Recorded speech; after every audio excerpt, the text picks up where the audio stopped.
स्वागत है आपका अपने YouTube channel sky preparation hub पर। तो चलिए आज हम लोग फिर जो हिस्ट्री है, इतिहास है आप लोगों का, इसका इंग्लिश और हिंदी दोनों मीडियम में हम क्या करेंगे कि इसका जो क्वेश्चन है PYQ है 2024 का, इसको हम आगे बढ़ाएंगे और इसमें हम लोग संभवतः 1 से 5 तक PYQ पढ़ लिए हैं। और आपका जो एनुअल एग्ज़ाम 2023 का जो हम लोग PYQ पढ़े थे वह पूरी तरह से हमारा कंप्लीट हो चुका है। उसको हम पूरी तरह से पढ़ा चुके हैं और उसको आप पीछे के लेक्चर में आप उसको बार बार आप उसको देखेंगे, नोट्स बनाएंगे।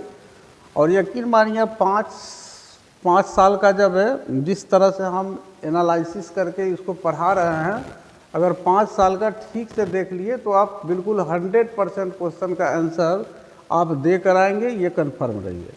तो चलिए आज हम लोग इसको छठा क्वेश्चन से हम इसे स्टार्ट करेंगे, क्वेश्चन नंबर 6 से। तो हमारा क्वेश्चन नंबर 6 देखिए ये क्या है। क्वेश्चन नंबर 6 5 तक हमारा हो गया है, ये 5, हाँ ये यहाँ तक हो गया। 6 से देखेंगे हम। क्वेश्चन नंबर 6 देखिए, गुरु गोविंद सिंह का जन्म कहाँ हुआ? 4 ऑप्शन दिया है। एक है आगरा, एक है मथुरा, एक है काशी और एक है Patna. Where was Guru Gobind Singh born? गुरु गोविंद सिंह का जन्म कहाँ हुआ? यहाँ ऑप्शन ए में है आगरा, बी में है मथुरा, सी में है काशी और डी में है पटना। तो इस तरह से यदि हम इसको देखें तो गुरु गोविंद सिंह का जन्म आपको 22 दिसंबर 1666 को होता है। इनका जो जन्म है गुरु गोविंद सिंह का, इनका जो बर्थ होता है वो आपको 22 दिसंबर 1666 AD को होता है। यानी कब होता है? 22 दिसंबर 1666 ईस्वी को इनका जन्म होता है। और इनका जन्म होता कहाँ है? तो अपने पटना में होता है। तो पटना को हम क्या करेंगे कि इसको सही कर लेंगे। और पटना में यदि आप देखेंगे तो पटना में कहाँ पर इनका जन्म हुआ था, तो पटना में आप एक गुरुद्वारा आप देख रहे हैं। जैसे ही आप गांधी सेतु को पार करेंगे, अगर आप उत्तर बिहार के तरफ से जा रहे हैं तो हाजीपुर और पटना को जोड़ने वाला जो पुराना गांधी सेतु पुल है, उस पुल को जैसे ही पार कीजिएगा तो लेफ्ट साइड में बाईं ओर आपको गुरुद्वारा मिलेगा। वो गुरुद्वारा मिलेगा और वहीं पर आपको गुरु गोविंद सिंह का आपको बर्थ हुआ था, बर्थ प्लेस है वो। तो इस तरह से इसका कॉन्सेप्ट कंफर्म हो गया कि इनका जो बर्थ है वह 22 दिसंबर 1666 AD यानी 22 दिसंबर 1666 ईस्वी को पटना में हुआ था। और भी इसके बारे में आप जान सकते हैं कि he was the last Guru of the six. He was the 10th and the last guru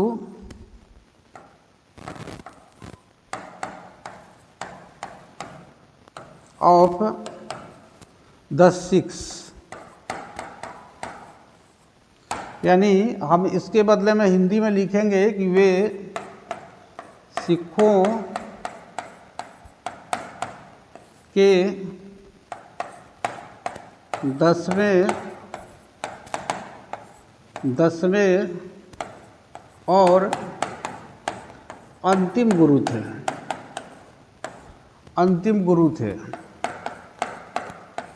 सिखों के ये 10वें और अंतिम गुरु थे। यदि गुरु गोविंद सिंह का जो मृत्यु होता है वो आपको 1708 में होता है। इनका जो डेथ होता है, वो 1708 AD में होता है, 1708 ईस्वी में होता है। और 1708 ईस्वी में इनका जो डेथ है वह डेथ कहाँ होता है, तो नांदेड़ में होता है। इनका जो डेथ प्लेस है उस जगह का नाम है नांदेड़। और ये नांदेड़ कहाँ पर है, तो ये महाराष्ट्र में है। हिंदी मीडियम वाले भी आप इसको देख करके हिंदी मीडियम में आप लिख सकते हैं कि नांदेड़, ये जगह का नाम है नांदेड़। और ये किस स्टेट में है, तो ये महाराष्ट्र में है। तो 1708 ईस्वी में जब ये गुरु गोविंद सिंह का महाराष्ट्र के नांदेड़ में डेथ हो जाता है, तो after the death of Guru Gobind Singh the tradition of Guru in the Sikhs has ended.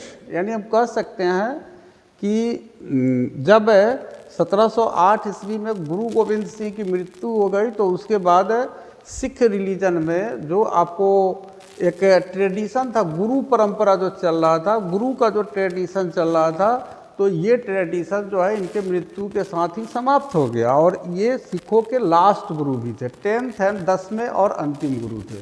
तो इस तरह से आपका ये गुरु गोविंद सिंह का जन्म ही सिर्फ पूछा था, लेकिन हमने गुरु गोविंद सिंह का लगभग कंसेप्ट आपको यहाँ पर समझा दिया। और ये सब चीज़ इम्पॉर्टेंट है आपके लिए। तो इससे आपका कोई भी क्वेश्चन आपका इससे हर क्वेश्चन का आप इससे जवाब दे देंगे। नेक्स्ट क्वेश्चन देखिए, क्वेश्चन नंबर 7 नंबर में है, रामानंद के गुरु कौन थे? Option A Raghavanand, option B Sukhanand, option C Kabir और option D Asanand. Who was the guru of Ramanand? A में है राघवानंद, बी में है सुखानंद, सी में है कबीर और आपका डी में है आसानंद।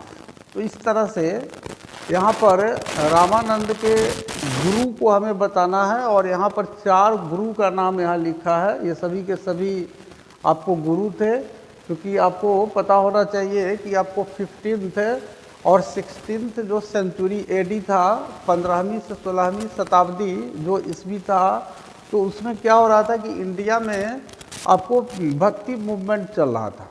तो भक्ति मूवमेंट जो चल रहा था, भक्ति आंदोलन जो चल रहा था, तो उस आंदोलन में ये लोग जो है सनातन धर्म यानी हिंदू धर्म या फिर इस्लाम धर्म या किसी भी धर्म में जो व्याप्त आपको अंधविश्वास था, जो आडंबर था, उसके खिलाफ ये लोग जो है जनता को जगा रहे थे। अंधविश्वास के खिलाफ लोगों में क्या कर रहे थे, एक रिनेसा यानी नव जागरण उनमें पैदा कर रहे थे, जगा रहे थे उनको कि नहीं अंधविश्वास पर आप लोग मत चलिए। तो उसी समय ये बहुत सारे गुरु हुए इंडिया में भक्ति मूवमेंट के समय। तो उसी समय एक गुरु थे रामानंद, तो उन रामानंद भी गुरु थे। तो इस रामानंद के गुरु कौन थे, इसके बारे में हमें बताना है। तो राघवानंद के जो गुरु थे उनका नाम था, रामानंद के जो गुरु थे उनका नाम था राघवानंद। उनके जो गुरु थे उनका नाम था राघवानंद। ये राघवानंद को आप सही कर लेंगे, ये सही है। और ये साउथ इंडिया के थे, दक्षिण भारत के थे।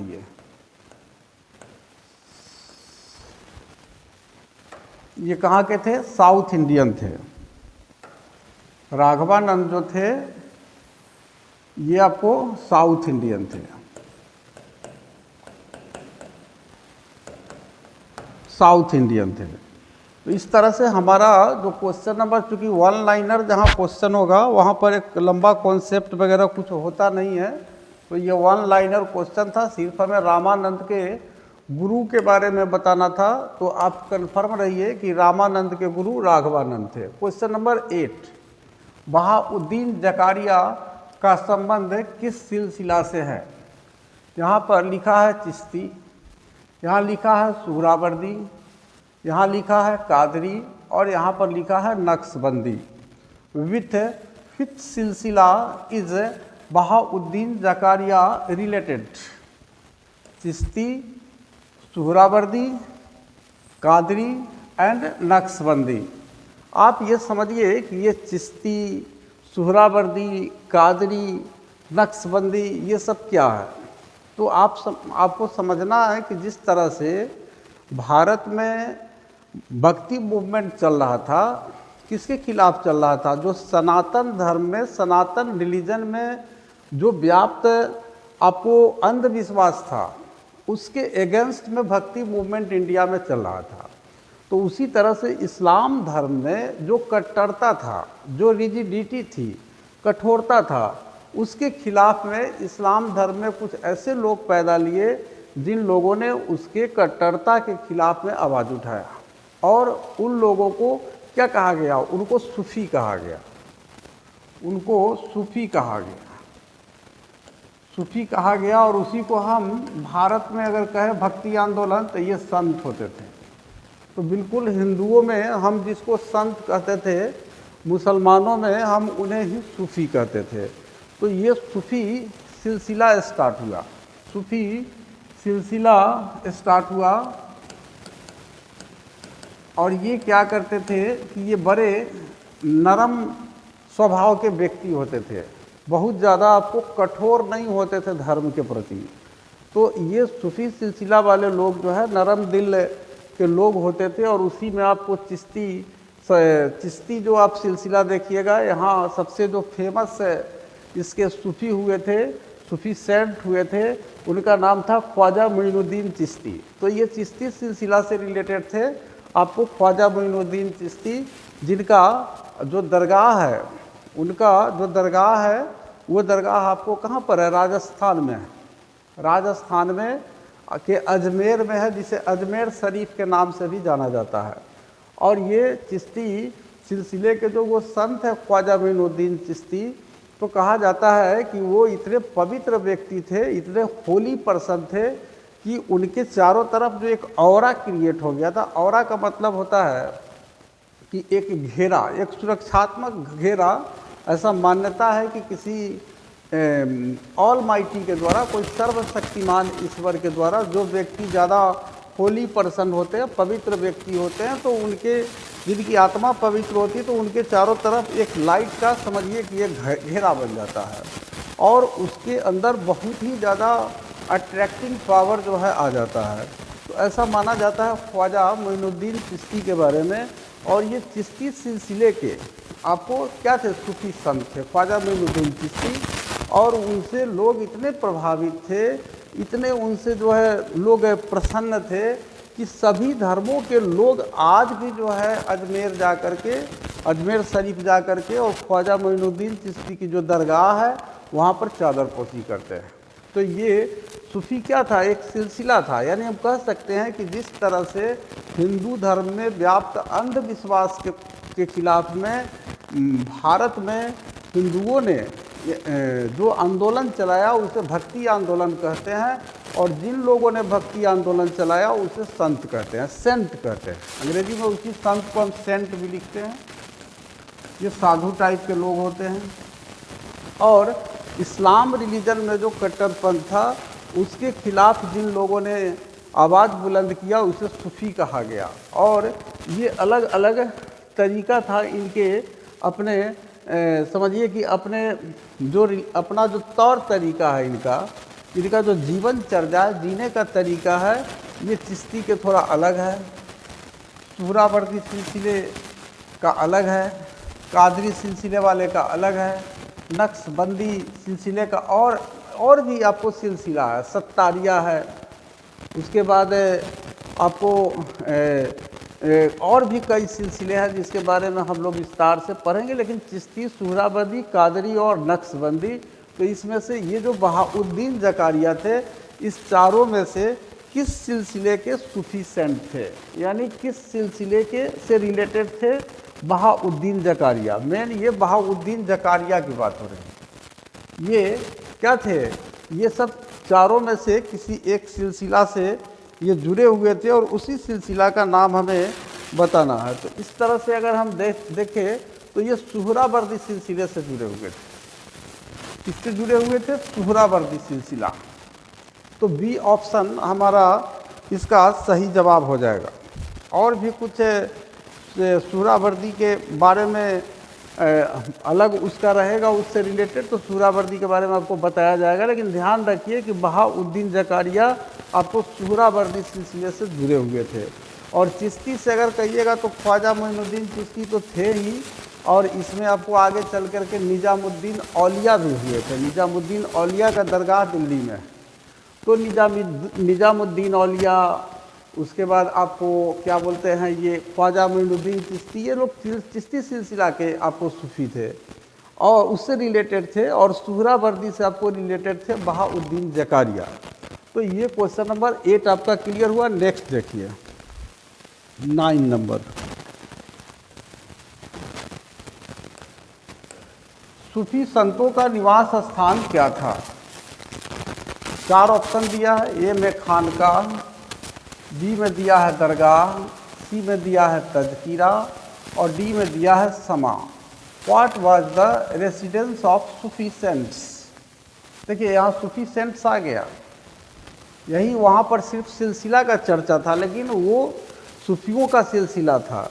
तो यहाँ पर खानकाह, उसके बाद दरगाह, उसके बाद तज़किरा और समा, इस चारों में से कौन सा ऑप्शन सही है? यानी सूफी सेंट जहाँ पर निवास करते थे, यानी उनका जो रेसिडेंस था, उनका जो निवास स्थान था, उसे क्या कहा जाता था?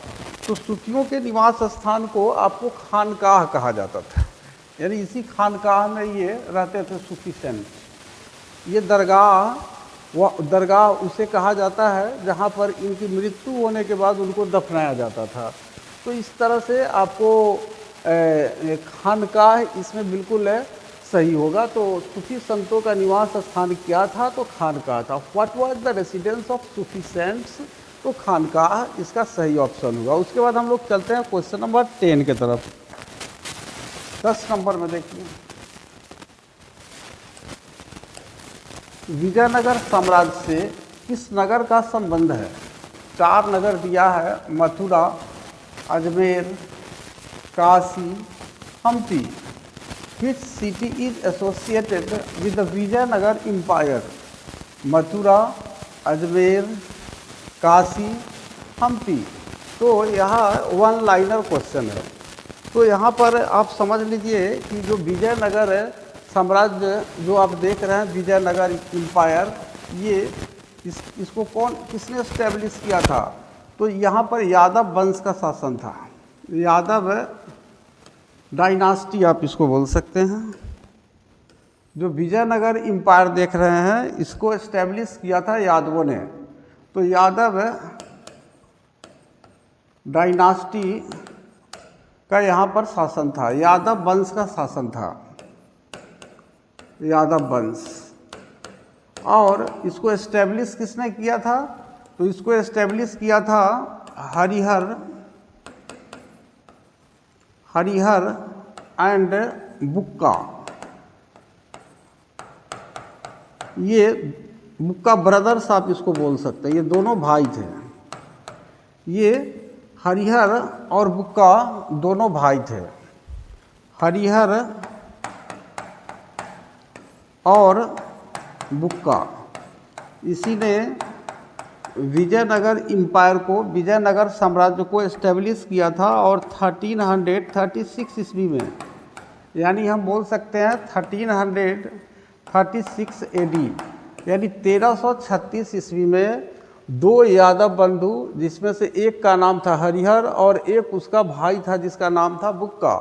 तो इसी हरिहर और बुक्का ने 1336 ईस्वी में 1336 AD को क्या किया था कि विजयनगर में एक एम्पायर को एस्टेब्लिश किया था, एक साम्राज्य को एस्टेब्लिश किया था। और उसी साम्राज्य को हम विजयनगर एम्पायर के नाम से जानते हैं। और ये जो 1336 है, ये 14th सेंचुरी का टाइम है। और ये जो है बाबर के पीरियड में भी आपको विजयनगर एम्पायर बहुत ज़्यादा डेवलप कंडीशन में था। तो आप समझिए इस चीज़ को कि बाबर जो अपना आत्मकथा लिखा, ऑटोबायोग्राफी लिखा, जिसका नाम है तुजुक-ए-बाबरी। तो उस तुजुक-ए-बाबरी में बाबर ने क्या कहा है कि इस हिंदुस्तान में सबसे शक्तिशाली जो हिंदू राज्य है वो है विजयनगर। तो उसी विजयनगर की बात हो रही है। तो विजयनगर आपको अगर देखा जाए तो ये महाराष्ट्र और कर्नाटक के हिस्सों में ये फैला हुआ था। लगभग महाराष्ट्र और कर्नाटक है तो कुछ भाग को मिला करके ये विजयनगर एम्पायर जो है इसको एस्टेब्लिश किया गया था। और आगे जा कर के आपको राक्षसी तांगरी एक फाइट होता है और उसमें 5 जो साउथ इंडिया के स्टेट है वो सब मिल करके और इस स्टेट को समाप्त भी कर देते हैं। आपको 1665 में, ये 1665 ईस्वी में इसको समाप्त भी कर देते हैं। और इसमें 5 वंश जो है इसके बीच में आपको यहाँ पर इस किंगडम में विजयनगर एम्पायर में राज करते हैं। तो यहाँ इसकी एक राजधानी जो थी वो हम्पी थी। हम्पी जो है उसकी राजधानी थी। और यहाँ पर हम्पी देवी के नाम से ये लोग जो है क्या करते थे कि वहाँ राज चलाते थे। तो हम्पी को आप यहाँ पर सही टिक लगा दीजिएगा। उसके बाद हमारा क्वेश्चन नंबर 11 की तरफ चलते हैं।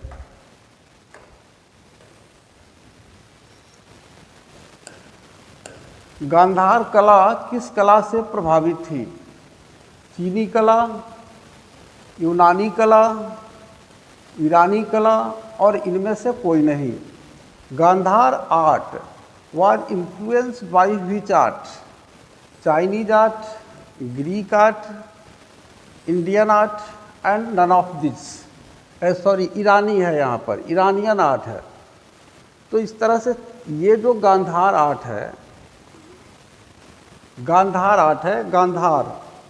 गांधार के बारे में यदि आप देखें तो गांधार का अगर हम रिलेशन देखें तो ये गांधार आपको कहाँ पर है? यहाँ का एक किंग था, इसका जो कैपिटल है वो कहाँ पर, ये तक्षशिला जिसको बोला जाता है, तक्षशिला।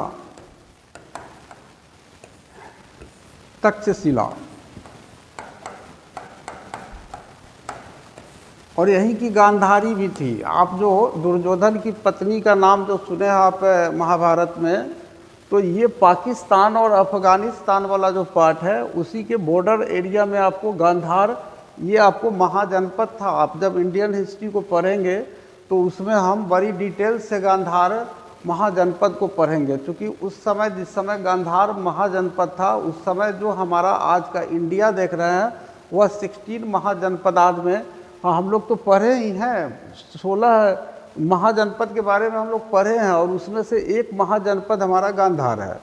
तो गांधार में जो आर्ट था, आर्ट का मीन्स की मतलब कि जो वहाँ पर कला थी, कला मतलब कि जो मूर्ति कला थी, चित्रकला थी, तो उस पर किसका प्रभाव था? तो आप स्वाभाविक है कि हमारे नॉर्थ ईस्ट में पाकिस्तान और अफगानिस्तान के पास जब ये स्थित है तो वहाँ चाइनीज आर्ट का तो उस पर प्रभाव पड़ेगा नहीं। तो पड़ेगा किसका? तो उसके बगल में आपको ग्रीक यूनानी आर्ट का उस पर प्रभाव था, यूनानी कला का उस पर प्रभाव था। यानी आपको जो गांधार में जो भी आपको मूर्ति कला मिलेगा, मूर्ति वगैरह मिलेगा, खास करके आपको गौतम बुद्धा वगैरह का जो मूर्ति मिला है तो वो मूर्ति जो है उसमें आपको इंडियन आर्ट और जो ग्रीक आर्ट है, जो यूनानी आर्ट है, दोनों का मिक्सिंग टाइप का मिलेगा। लेकिन ज़्यादा प्रभाव आपको यूनानी कला का है, यानी ग्रीक आर्ट का है। तो गांधार कला किस कला से प्रभावित थी? तो यूनानी कला से प्रभावित थी, ग्रीक आर्ट से प्रभावित थी। Gandhara art was influenced by which art? तो इसका आंसर हो जाएगा ग्रीक आर्ट। उसके बाद चलते हैं 12 नंबर।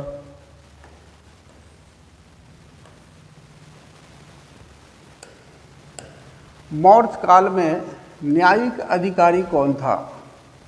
राजुक, दंडपाल, दुर्गपाल, सन्निधाता। उसके बाद who was the judicial officer in the Mauryan period? रज्जुक, दंडपाल, दुर्गपाल और क्या है? सन्निधाता। तो यहाँ पर 4 ऑफिसर्स का आपको नाम आ रहा है। इसमें से कौन से ऑफिसर्स थे जो जुडिशियल ऑफिसर्स थे? न्यायिक अधिकारी कौन थे? मौर्य काल में। आज के समय में हम उसे डिस्ट्रिक्ट जज कहते हैं, हाई कोर्ट के जज भी बोलते हैं और सुप्रीम कोर्ट के जज बोलते हैं, मतलब कि हम उसे न्यायाधीश बोलते हैं। और सदर न्यायाधीश, उसके बाद उच्च न्यायालय के न्यायाधीश होते हैं, और उसके बाद सर्वोच्च न्यायालय सुप्रीम कोर्ट के चीफ जस्टिस तक का यहाँ पर पोस्ट होता है आज के समय में, क्योंकि आज के समय में हमारे पास एक कॉन्स्टिट्यूशन है। लेकिन उस समय, जिस समय इंडिया में मौर्यन पीरियड था, मौर्य काल में, यानी मौर्यन एम्पायर का जो आपका कैपिटल था वो कहाँ था? हमारा पाटलिपुत्र था। तो इस पाटलिपुत्र से आपको राजधानी था, और जो भी मौर्य एम्पायर के किंग थे वो हमारे पाटलिपुत्र में आपको बैठते थे, और यहीं से आपको पूरे एडमिनिस्ट्रेशन को देखते थे, शासन भार को चलाते थे। तो चूँकि शासन चलाना इतने बड़े एम्पायर पर, तो उसके लिए उनके पास ऑफिसर्स तो चाहिए ही था। तो आज से हजारों साल पहले की बात है। मौर्यन एम्पायर की अगर आप बात कीजिएगा तो ये जो नंद डायनास्टी है उसको समाप्त करता है चंद्रगुप्त मौर्य, और ये 322 BC में इसको एस्टेब्लिश करता है मौर्य डायनास्टी। तो 322 BC का मतलब हो गया कि 0 से 322 साल पहले आपको मौर्यन एम्पायर था इंडिया में। तो 322 0 से पहले वाला जोड़ लीजिए, और अभी का आप 2025 हो गया तो इसको जोड़ लीजिए, तो दोनों को जोड़िएगा तो 2025 और आपको 322 है, लगभग 2300-2400 वर्ष पहले ये आपको मौर्यन एम्पायर था। तो आज से 23-24 साल पहले आज के जैसा तो एजुकेशन सिस्टम था नहीं, तो फिर किस तरह के ऑफिसर्स थे उनके पास जो जस्टिस का काम करते थे, जुडिशियल ऑफिसर का काम करते थे। तो इसमें जिस ऑफिसर का नाम आता है उसका नाम आपका दंडपाल है। दंडपाल है, यही दंड देने का कार्य करता था। यानी मौर्यन पीरियड में, मौर्य काल में जो जज होते थे, जो न्यायाधीश होते थे, उन्हें दंडपाल कहा जाता था। और अगर आप कहेंगे कि उस समय आखिर चीफ जस्टिस कौन होते थे, तो chief justice direct Mauryan empire के जो किंग होते थे वो मुख्य न्यायाधीश होते थे, सर्वोच्च न्यायाधीश होते थे, सुप्रीम होते थे, वो अंतिम फैसला अपना सुनाते थे। लेकिन जनरल जो पब्लिक है उसके लिए जुडिशियल ऑफिसर को दंडपाल कहा जाता था। तो दंडपाल को आप याद रखिएगा। उसके बाद ये दुर्गपाल जो होते थे, ये आपको बाहर बॉर्डर का रक्षा करते थे, किलों का रक्षा करते थे। सन्निधाता थे, ये सन्निधाता आपको टैक्स कलेक्शन ऑफिसर्स थे। तो इस तरह से हम कई प्रकार के मौर्यन पीरियड के ऑफिसर्स के बारे में हम लोग पढ़ेंगे, लेकिन जुडिशियल ऑफिसर की अगर बात किया जाए तो वो दंडपाल था। नेक्स्ट क्वेश्चन देखिए 30 नंबर।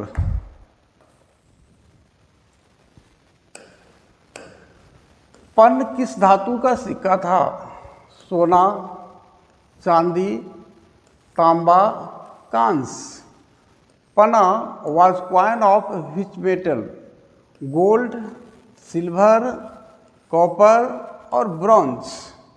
ये सोना, चांदी, तांबा और कांस्य, इस चारों में से किस धातु से ये सिक्का बना हुआ था? तो आपको पता होगा कि ये पन जो है ना, इस पन को, ये जो पन लिखे हैं पना, इसको कारसा पना भी कहा जाता था।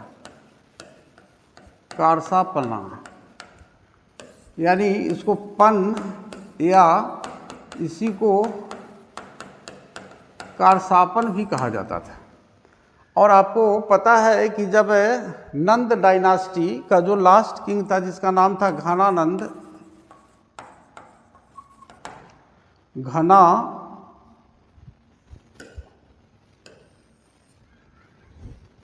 नंद डायनास्टी का जो किंग था जिसका नाम था घनानंद, तो ये घनानंद जो था ये किसको अपमानित करता है?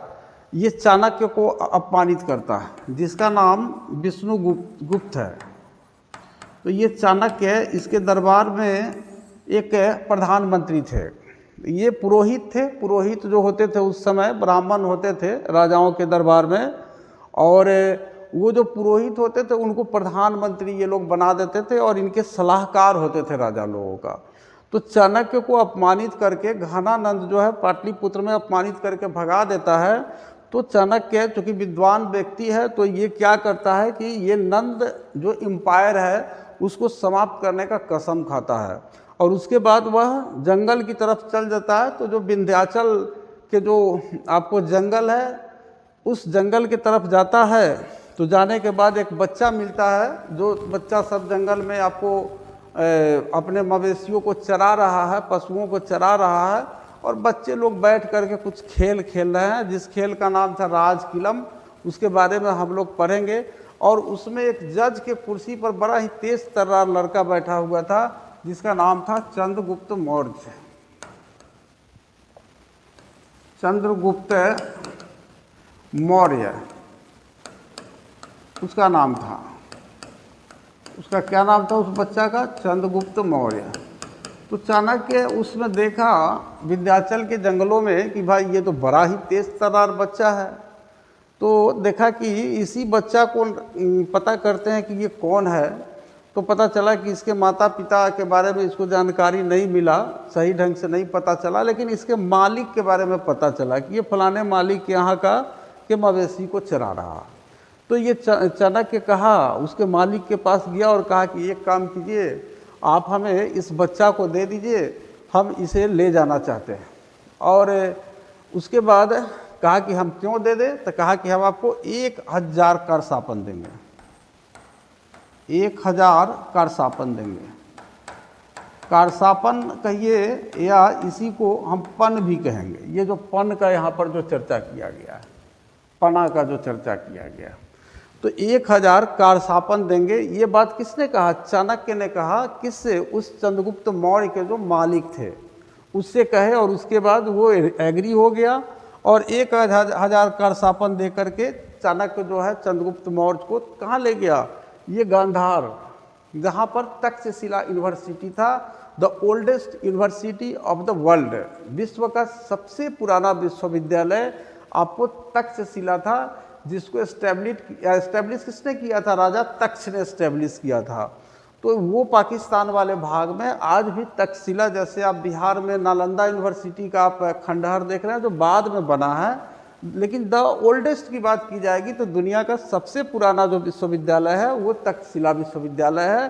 तो वहीं पर ले जाता है चंद्रगुप्त मौर्य को चाणक्य और उसको पढ़ा लिखा करके बड़ा और बलवान बनाता है। और उसके बाद क्या करता है कि नंद डायनास्टी पर उसे अटैक करवाता है, उसको समाप्त करता है।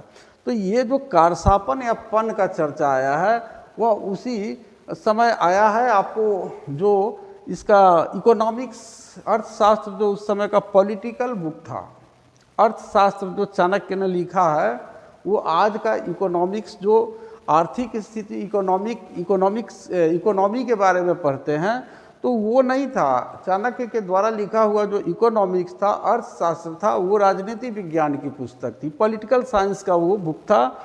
और उसमें जो है कारसापन या पन वगैरह का चर्चा। तो ये पन जो है इसको कहा जाता है कहीं कहीं, ये आपको ये इसमें सही अगर जवाब इसका देखा जाए तो हम समझते हैं कि ये चांदी का सिक्का था, चांदी का सिक्का था। आप सोचिए 1000 चांदी के सिक्के का आज के समय में वो कितने का होगा, तो उससे अनुमान लगाइए कि कितना में उस बच्चे को आज से उतना साल पहले खरीदा था। तो इस तरह से पन किस धातु का सिक्का था? तो पन चांदी का सिक्का था। और पन का कहाँ चर्चा आया है इसको भी हम क्लियर किए। और पन के जगह अगर कारसापन लिख देगा तो भी आप पन ही समझिएगा। तो ये पन का कॉन्सेप्ट क्लियर हुआ। नेक्स्ट हम क्वेश्चन नंबर 14 के तरफ चलते हैं।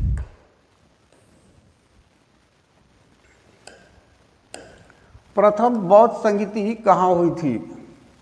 Pataliputra, Kashi, Rajgriha, Vaishali. Where was the first Buddhist council held? Pataliputra, Kashi, Rajgriha and Vaishali. तो ये 4 प्लेस का नाम दिया है कि इस चारों में से ये जो बौद्ध संगीति है, बुद्धिस्ट काउंसिल है, ये जो बुद्धिस्ट काउंसिल है ये आपको कहाँ हुआ? तो ये सबसे पहली चीज़ आप समझ लीजिए कि यहाँ फर्स्ट बुद्धिस्ट काउंसिल की बात हो रही है। और ऐसे अगर आप पढ़ेंगे तो 4 4 जो है बुद्धिस्ट काउंसिल हुई है, और एक और बुद्धिस्ट काउंसिल हर्षवर्धन के समय होता है, जिसके बारे में भी हम आपको बताएंगे। लेकिन 4 बुद्धिस्ट काउंसिल आपके लिए बहुत ज़्यादा इम्पोर्टेंट है, और 5वां जो बुद्धिस्ट काउंसिल है उसको भी पढ़ेंगे, लेकिन ये 4 द मोस्ट इम्पॉर्टेंट है। तो पहला जो बुद्धिस्ट काउंसिल है वो कहाँ पर हुआ था? प्रथम बौद्ध संगति। पहले बुद्धिस्ट काउंसिल का मीनिंग आप समझ लीजिए। तो आपको पता है कि जो गौतम बुद्ध थे उनका जो बर्थ हुआ था आपको 563 BC में हुआ था, और इनका 80 साल की उम्र में ये इनकी डेथ हुई थी। तो आप इसको घटा दीजिए तो आप इसको समझ सकते हैं।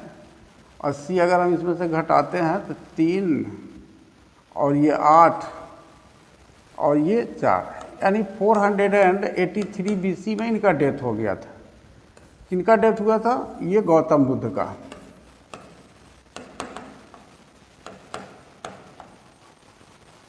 गौतम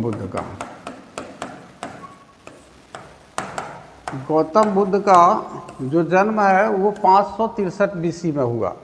563 ईसा पूर्व में हुआ, और 483 ईसा पूर्व में इनकी डेथ हो गई। 80 साल के उम्र में इनका डेथ हो गया।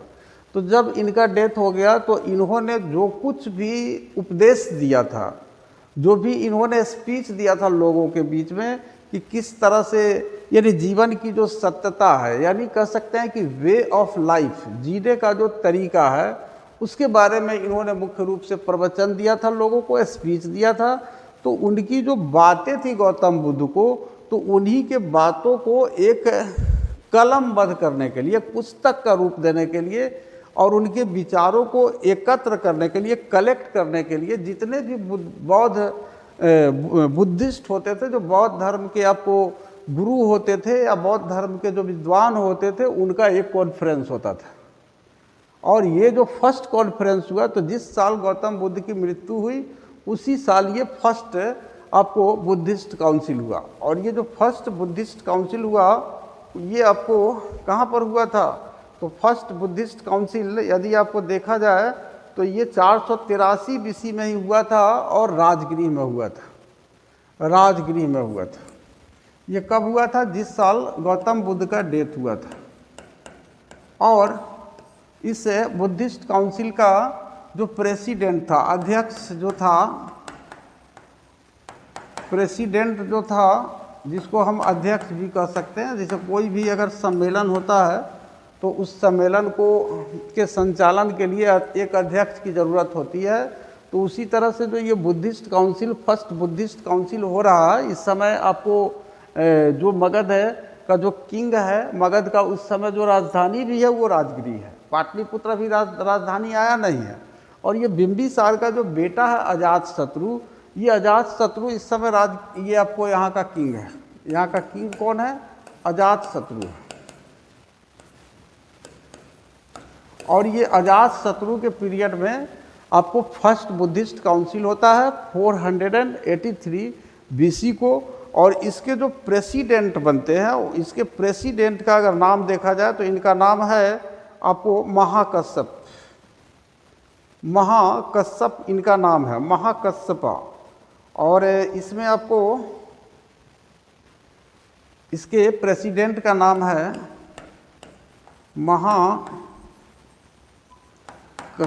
महाकश्यप। इसी को हम हिंदी में यहाँ लिख सकते हैं महाकश्यप। तो महाकश्यप जो है इसके अध्यक्ष होते हैं। और इसमें आपको बौद्ध रिलीजन से जुड़े हुए 2 जो बुक है, 2 जो ग्रंथ है, उसका यहाँ पर कलेक्शन होता है। इसमें से फर्स्ट का नाम है, जिसका नाम है विनय पिटक। और एक जो है उसका नाम है सुत्त पिटक।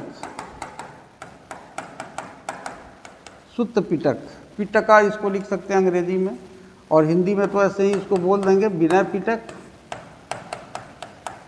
और एक का नाम है आपको यहाँ पर सुत्त पिटक। तो इसमें बौद्ध धर्म के बारे में और बौद्ध धर्म के विचारों के बारे में इसमें वर्णन है, इस दोनों में। और जो बुद्धिज्म है, जो बौद्ध रिलीजन है, उसमें 3 पिटक है, जिसमें उनका जो ग्रंथ है उसको पिटक कहा जाता है। मतलब पिटक का मतलब पिटारी होता है, पिटारा होता है। तो इस तरह से विनय पिटक, सुत्त पिटक, और एक बहुत आगे जा कर के आपको थर्ड काउंसिल जो होगा, संभवतः थर्ड काउंसिल में जा कर के आपको ये एक और लिखा जाएगा जिसका नाम होगा आपको अभिधम्म पिटक।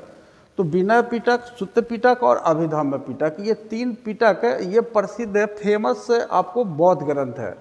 तो इसमें से जो फर्स्ट ये 2 जो देख रहे हैं, विनय पिटक और सुत्त पिटक, तो इसका जो संकलन है, इसका जो कलेक्शन है, वह 483 BC को फर्स्ट बुद्धिस्ट काउंसिल में होता है। और ये फर्स्ट बुद्धिस्ट काउंसिल जो है, इसको कौन ऑर्गेनाइज करता है? तो मगध का जो किंग है जिसका नाम है अजातशत्रु, और इसकी कैपिटल कहाँ है? राजगृह। और उसी राजगृह के सप्तपर्णी गुफा भी याद रखिए, राजगृह में एक सप्तपर्णी केव है, सप्तपर्णी केव, यानी सप्तपर्णी गुफा है। इसी गुफा में आपको फर्स्ट बुद्धिस्ट काउंसिल होता है, और इसको जो ऑर्गेनाइज है वो अजातशत्रु करवाता है। महाकश्यप उसके प्रेसिडेंट बनते हैं इस काउंसिल के। और इसमें बौद्ध धर्म से संबंधित 2 जो धर्म ग्रंथ है, जिसमें से एक का नाम है विनय पिटक और एक का नाम है सुत्त पिटक, इसका जो है कलेक्शन होता है। तो हमने एक बुद्धिस्ट काउंसिल को देखा। अगर हम अभी चारों बुद्धिस्ट काउंसिल को क्लियर करें तो फिर हम यहीं अटक जाएंगे, हमारा क्वेश्चन आगे नहीं बढ़ेगा। तो हम चलते हैं अगले क्वेश्चन की तरफ, फिर हम इसको क्लियर करेंगे। आपका लॉन्ग आने दीजिए, लॉन्ग और वेरी शॉर्ट आएगा, उसमें ही क्वेश्चन आएगा, हम क्लियर करेंगे। क्वेश्चन नंबर 15, सूती वस्त्र उद्योग के लिए कौन प्रसिद्ध था? Uraiyur, Hampi, Calicut, Golconda. Which was famous for cotton textile industry? Uraiyur, Hampi, Calicut, Golconda. ये 4 जो है 4 साइट्स का नाम है कि ये आखिर सूती वस्त्र के लिए इसमें से कौन सा साइट जो है सबसे ज़्यादा फेमस था। तो आप इसमें हम्पी को आप ले सकते हैं, हालांकि उरैयूर भी आता है।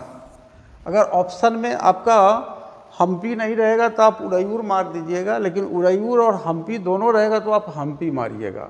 तो विच was famous for cotton textile industry, तो हम्पी, क्योंकि आपका बिहार बोर्ड भी संभवतः हम्पी को ही एक्सेप्ट किया है, तो हम्पी। और ये गोलकुंडा जो है ये आपको तेलंगाना में आज के समय है, तो पहले आंध्र प्रदेश के क्षेत्र में था। और यहीं पर आपको हमारा जो प्रसिद्ध है कोहिनूर डायमंड है, कोहिनूर हीरा है, ये आपको गोलकुंडा में मिला था, और यहाँ हीरे की खान है। तो इस तरह से हम अगर यहाँ पर कॉटन टेक्सटाइल इंडस्ट्री की बात करें तो ये हम्पी में है। और ये हम्पी किसका कैपिटल है? अभी ऊपर पढ़े हैं, विजयनगर इंपायर, विजयनगर इंपायर, जिसको 2 यादव बंधुओं ने, जिसमें से एक का नाम था हरिहर और एक का नाम था बुक्का, उसने 1336 AD 1336 ईस्वी को इस विजयनगर इंपायर को एस्टेब्लिश किया था, जो महाराष्ट्र का साउथ पार्ट और कर्नाटक का नॉर्थ वेस्ट जो पार्ट है वो पार्ट आपको इस इंपायर में आता था। तो ये विजयनगर इंपायर का कैपिटल हुआ करता था कभी ये हम्पी। और इसी हम्पी में आपको फेमस टेक्सटाइल इंडस्ट्री के रूप में ये फेमस था। तो इस तरह से हमारा क्वेश्चन नंबर 15 क्लियर होगा। उसके बाद हम चलते हैं क्वेश्चन नंबर 16 के तरफ। 1 लाइनर क्वेश्चन होगा, वो आगे बढ़ेंगे हम लोग। बीना बजाते हुए सिक्के किसने जारी किए? Bimbisara, Ashoka, Kanishka, Samudragupta. Who issued coins playing veena? यानी बीना एक समझते हैं कि एक क्या है, एक वाद्य यंत्र है। तो बीना एक वाद्य यंत्र है, मतलब ऐसा इंस्ट्रूमेंट है जिससे साउंड्स वगैरह निकलते हैं, सॉन्ग्स वगैरह निकलते हैं, म्यूजिक्स निकलते हैं। तो हम कह सकते हैं कि म्यूजिकल इंस्ट्रूमेंट है। वीणा क्या है? एक वाद्य यंत्र है, एक म्यूजिकल इंस्ट्रूमेंट है। ये देखिए वीणा जो है आपका म्यूजिकल इंस्ट्रूमेंट है, ये वाद्य यंत्र है ये। तो ये जो वाद्य यंत्र है इसको बीना आज भी लोग बजाते हैं। तो ये बीना बजाने का कार्य जो है ये दूसरा कौन कर सकता है? ये समुद्रगुप्त ही कर सकता है, क्योंकि समुद्रगुप्त जो है इसको साहित्य और कला, लिटरेचर एंड सॉन्ग्स, म्यूजिक्स, ये सबसे बहुत ज़्यादा आपको इससे इसका रिलेशन था और इसको भारत का नेपोलियन कहा जाता है। मतलब the Napoleon of India, Samudragupta is famous as the Napoleon of India, यानी भारत के नेपोलियन के नाम से ये समुद्रगुप्त आपको फेमस है। तो समुद्रगुप्त जो था इसके सिक्के जो थे, इन्होंने जो क्वाइन जो समुद्रगुप्त ने, ये किंग है तो फिर सिक्का तो जारी करेगा ना, अपना मुद्रा जारी करेगा। तो इसका जो क्वाइन होता था, इसी क्वाइन पर इसका जो पिक्चर बना हुआ मिला है समुद्रगुप्त का, उसमें समुद्रगुप्त क्या कर रहा है? प्लेइंग वीणा, बीना बजा रहा है। तो इस तरह से who issued coins playing veena, यानी बीना बजाते हुए जो सिक्के हैं उसने किसने जारी किया है? तो समुद्रगुप्त ने जारी किया है। नेक्स्ट है क्वेश्चन नंबर 17, फाहियान कौन था? 20 तक आज हम लोग चलेंगे। फाहियान कौन था? नाविक, चिकित्सक, चीनी यात्री, सेनापति। Who was Fahien? Seller, physician, Chinese Pilgrim और कमांडर। तो फाहियान जो होता है इसमें आपको दो शब्द से आपको मिल करके बना है, जिसमें से एक का नाम है फा और एक का नाम है हयान। तो चाइनीज भाषा में अगर देखिएगा तो फा को धर्म कहा जाता है और यान को फाह, इसको यहाँ फाह लिख सकते हैं इस तरह से। फाह धर्म को कहा जाता है और यान कहा जाता है आचार्य को। आचार्य मतलब गुरु, यानी फाह का मतलब है, चाइना में अगर आप देखिएगा तो इसको रिलीजन कहा जाता है, और ये आचार्य को अगर देखिएगा यान को, तो इसको क्या कहा जाता है? इसको गुरु कहा जाता है। तो फाहियान का अगर मीनिंग अगर देखिएगा तो इसका मीनिंग होता है धर्माचार्य। तो आपको चाइना से अगर आप देखेंगे तो इंडिया आने वाले कई आपको विदेशी यात्री है जो आपको यहाँ पर आते हैं, ये पिलग्रिम के रूप में जो आते हैं, तीर्थ यात्रा करने के लिए जो आते हैं, उसमें सबसे पहले फाहियान का नाम आता है।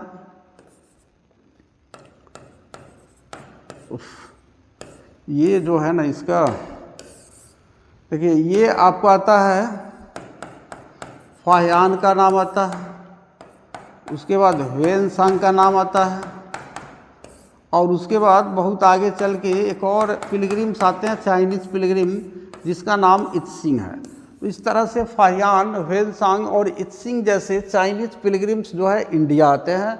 और इंडिया क्यों आते हैं? तो आप जानते हैं कि चाइना में आज भी आपको बुद्धिज्म है, बौद्ध धर्म को वे लोग मानते हैं। तो बौद्ध धर्म का जो सेंटर है वो कहाँ पर है? हमारा नालंदा यूनिवर्सिटी है बिहार में। नालंदा यूनिवर्सिटी उस समय था